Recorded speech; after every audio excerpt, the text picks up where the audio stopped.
When almost every one of us in this room was a child, one of the first rules our parents laid down and reminded us of often was, don't talk to strangers. That was and still is good advice for young children, especially given how much more dangerous the world is now than it was half a century ago. But that rule, like many of the ones we grew up with, ran counter to other things we were hearing and reading as children, and that created a lot of confusion, at least for me. For example, while we were hearing "don't talk to strangers," many of us were also reading in the Old Testament, which says no less than 36 times, "You shall welcome the stranger."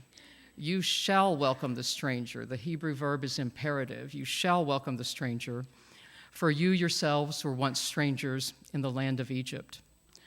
Or we were noticing in the New Testament that Jesus, the radical Jewish rabbi, was constantly welcoming and befriending and listening to strangers, such as prostitutes, lepers, and beggars. But the real problem with the "don't talk to strangers" rule is not the confusion it may have engendered in us as children. Instead, it's the fact that the rule still echoes unconsciously in many of our adult lives, and its remnants and vestiges still have the capacity to diminish and limit our ability to offer deep listening and heartfelt hospitality to people who come to us from other places on the earth.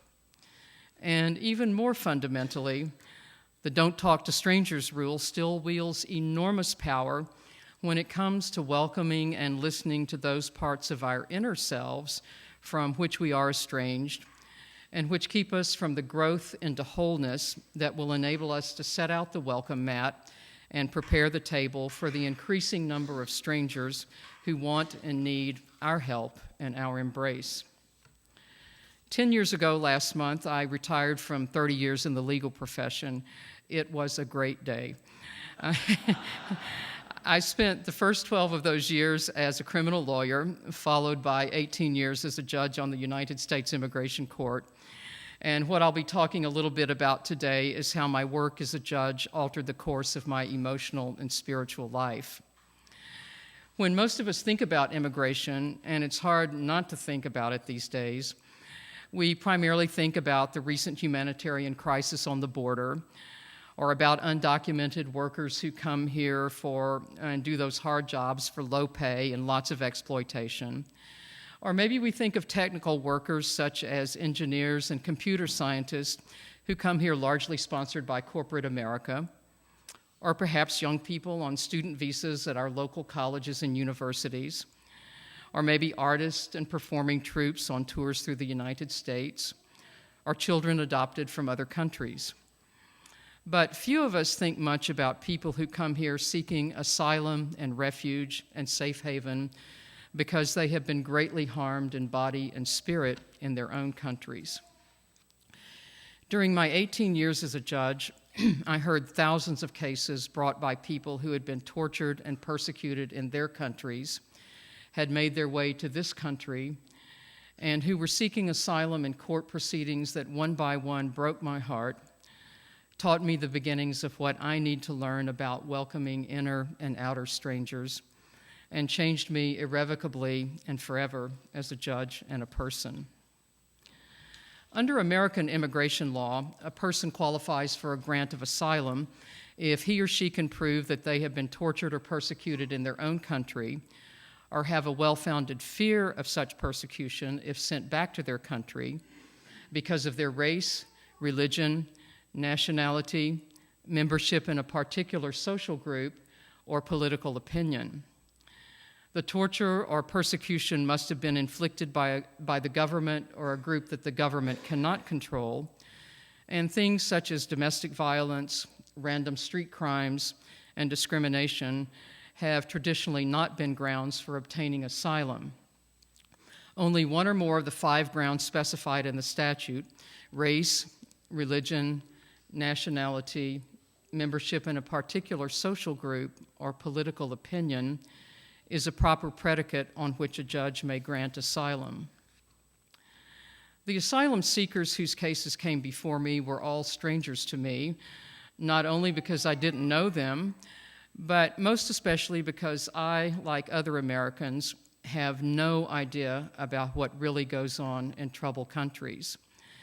And when we superimpose our lack of knowledge about politics and geopolitics and even just basic geography onto differences of language and dress and religion and experience, we start to realize how much we live in our own personal and national hermetically sealed spacesuits, how much we labor under constructs of otherness that are often fed and fueled by the media, and how far and how hard we have to reach in order to give meaning to the concepts we mouth so readily, such as the brotherhood of man, or the web of life, or we are one, or Unitarian Universalism.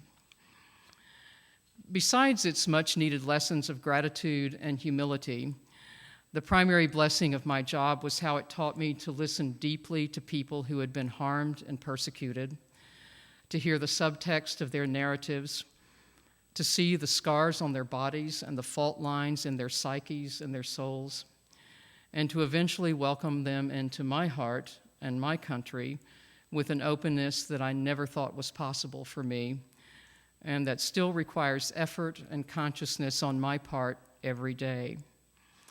But the process of learning to listen and welcome was a gradual one, and in the remaining minutes, I want to tell you some of the preliminary and subsequent lessons I received along the way.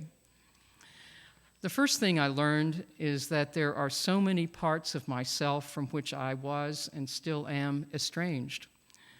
The famous Swiss psychiatrist Carl Jung called this our shadow, those parts of our personality that we don't acknowledge because they don't fit our conscious identity or what we would like to think of ourselves. For example, when I heard the testimony of Esteban Maciel Mosqueda, a Cuban citizen who was sent to prison for 5 years for being unemployed and tortured there because he was a negro azul, a man whose skin was so dark that it appeared to be navy blue, my own inner stranger appeared from the shadows and said, "I'm not a racist, but why is it easier for me to remember the features of a lighter-skinned African American than the features of one who is very dark?" And when I heard the case of Josue Maldonado Ortiz, a Pentecostal Salvadoran who was accosted by a military death squad and forced to strip naked, stand in a field of beans and rice, and eat his pocket Bible page by page, my inner stranger showed up and asked, "Why do you secretly think that Pentecostals and members of other fundamentalist denominations are simple-minded?" Or when I heard the case of Khalid Talhami, a law-abiding Palestinian who was used as a human shield by Israeli soldiers when they wanted to roust and toss Palestinian neighborhoods, my inner stranger tugged at the sleeve of my judicial robe and said, "Now, really, don't you think that this man is an exception and that the Arabs and Muslims are mostly responsible for all the trouble in the Middle East?" And when Elena Segura Jimenez testified about being gang raped and gang sodomized during the Nicaraguan Civil War by a band of Contras after they had followed her home and she had offered them water, my stranger said, "Why in the world would any woman talk to a group of men she didn't know?" And finally, when Daniel Quetzal Monzon, an indigenous Guatemalan Indian, recounted how he was captured by the military, which had murdered and disappeared so many of his own people, and was then tortured because he would not voice support for the government, my stranger kept asking, "God, why didn't he just tell them what they wanted to hear so they would leave him alone?" So, in just 5 cases, I was confronted with my own shadowy inner strangers of color discrimination, intellectual arrogance, religious prejudice, blaming the victim, and cowardice. These stunning appearances by inner strangers then led me to my first real understanding of the old saying, "You can never give more than you have." After living in my own body and mind for almost 69 years, I'm often inclined to think there's not much estrangement left. I know all my own physical and emotional warts and wrinkles. I've been to therapy. I've mellowed out nicely. I'm more patient. I don't get easily upset by things or people I can't control. I'm a good card-carrying liberal. But it's never long before another inner stranger emerges from the shadows, causes me huge discomfort about something I've thought or said or done that's inconsistent with who I thought I was, and once again shows me that I cannot welcome and be comfortable with outer strangers unless I know how to welcome and be at ease with my own inner strangers. So how do I and we do this? For me, the process usually begins with remembering that we were all once strangers in some kind of personal Egypt, that each of us at some time in our life has had our face pressed up against the glass of something we yearned for with an aching and a longing that simply defied words. I also try to remember that in so many ways, that very sense of longing is what keeps us alive and is the secret source within us that desires life and its continuation, and that shapes and precedes our thoughts, our intentions, our passions, our emotions, and our actions.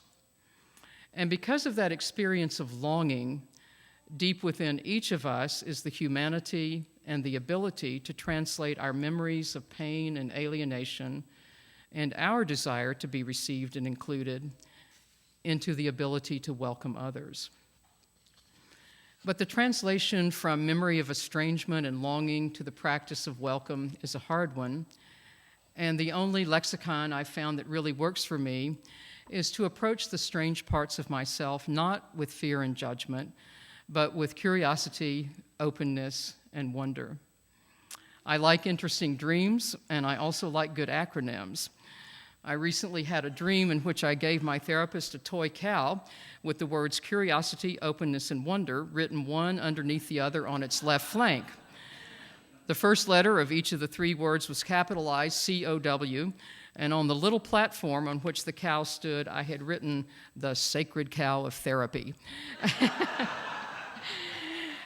And so, in the same way that a good therapist or a good friend or a good parent or a good partner will receive and treat us with curiosity, openness, and wonder, we can treat ourselves and our inner strangers in gentle and loving and self-compassionate ways that will serve as practice fields and proving grounds for welcoming outer strangers wherever we may find them, and for hearing and responding to their pain with the same attentive and patient kindness we have given our own. I'm sorry to report that this is probably a lifelong process, but every time I engage in it thoughtfully and wholeheartedly, I feel deeply blessed. When someone else or some part of myself feels strange, I think, where has this person or this part come from? Why are they appearing now? Why do they unsettle me? What are they seeking from me? What can they teach me? And how can I allow them to be near me without being frightened by them? When in my life was I harmed physically, psychologically, emotionally, spiritually? What did I need in the way of refuge and healing? How did I seek what I needed? What helped me the most? And there's a good chance that the answer to the last question is simply a listening ear. As the world outside of the United States continues to implode and explode, there are and will be more and more people coming to us asking for asylum. They will at first seem strange to us, as we will to them, and notwithstanding the words enshrined on the Statue of Liberty, asylum law in this country is not generous toward them. In the current swirl about immigration reform and the three primary legislative goals of creating a path to citizenship or legality for people without documents, bringing in the so-called best and brightest of skilled professionals, and securing the border, people who have been greatly harmed in other countries have been all but forgotten.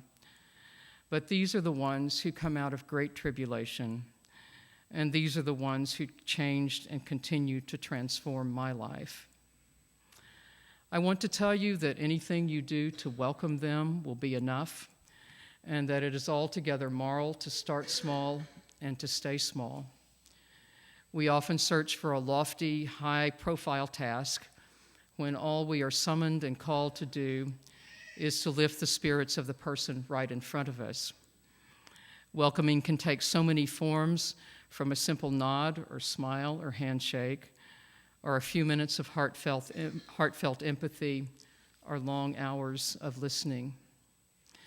After Hurricane Katrina struck New Orleans in 2005, and thousands of its victims ended up in squalid conditions at the Astrodome, many Houstonians rushed to help with relief efforts involving food and clothing and money.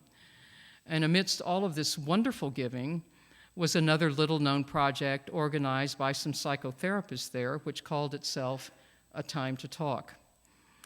These selfless and compassionate women and men gave unpaid hours of their time listening to narratives of displacement and homelessness and grief and loss that will probably haunt them for many years to come. And that will happen to us too, if we decide to listen to and welcome all the parts of ourselves, so we can better learn how to listen to and welcome all the strangers who come here wanting the peace and freedom and safety that we already have. Over the course of 18 years on the bench, it slowly but forcefully dawned on me that the integrity of my own growth depends on the courage and vulnerability with which I greet and welcome and integrate both the strangers I find within my own heart and mind and the outer strangers I encounter as I walk the contours of the earth. French psychoanalyst and literary critic Julia Kristeva has written that the stranger is neither a race nor a nation. Uncanny foreignness is within us. We are our own foreigners. These words sometimes scare me, but I also take comfort in these more soothing words gathered from the writings of Irish Catholic scholar and poet John O'Donoghue, who instructs us that we need to learn and maintain a readiness to follow ourselves in all our possible unfoldings. The stranger is a mirror of our own thoughts and emotions and longings, and looking at life from his or her point of view can only expand our horizons of imagination and perception. The stranger rescues us from our false limitations, shows us the vital parts of ourselves that we have unwisely banished during times of pain or difficulty, reminds us that the wonder of human life is the generous diversity of presences that dwell in the house of each individual soul, and teaches us that all of those presences within each soul belong together in the greater human soul. True belonging, he says, is hospitable to difference, for it knows that genuine identity can only emerge from the real conversation between self and otherness. There can be no true self without the embrace of the other, and it is only when the outsider comes in to live among us that the subtlety and depth of our way of life become clearer. When we lose hospitality to ourselves, there is no longer any presence or welcome for the surprise and wonder of new things and new people.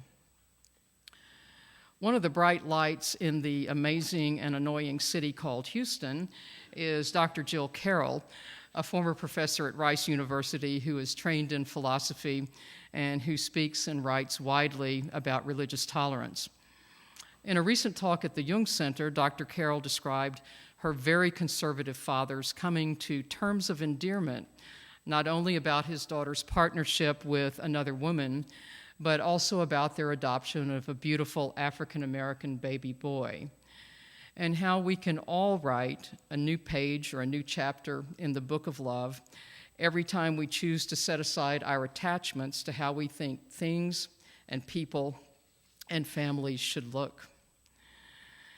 I believe so strongly that when we choose to welcome and love and accept those inner parts of ourselves which repel us, to face our fears about strangers, to set aside our attachments to how we think countries should look, to unzip our personal and national spacesuits and step outside of our comfort zones. It is then that we will be most able to welcome those who are not from us, but who are most assuredly of us. And when we're able to have the strong minds and loving hearts required for this monumental task, we will at last be able to bravely defy our parents and our ancestors as we talk more and more to strangers, provide those strangers with the dignity and sanctuary of human presence, and feel a joyous impulse to welcome and care for the wider world, much as our right hand would not hesitate to bandage our left. And to our own surprise and delight, we will surely find ourselves greeting and blessing all the strangers in words something like this: Ni hao, hello. Bienvenidos a los Estados Unidos, su casa nueva. Welcome to the United States, your new home. Namaste.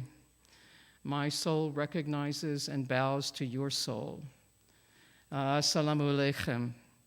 Peace be with you. May we bind up your wounds. May you be happy. May you always be safe from harm. May you set your tents among us. May you teach us what we need to know about our own alienation and attachments and longings. May we catch your melodies and harmonies as you learn to sing God's song in this strange land. May you know that you are seen and heard and remembered. May we build for you a house of belonging, and may we bless you as you and your coming here have blessed us. Amen.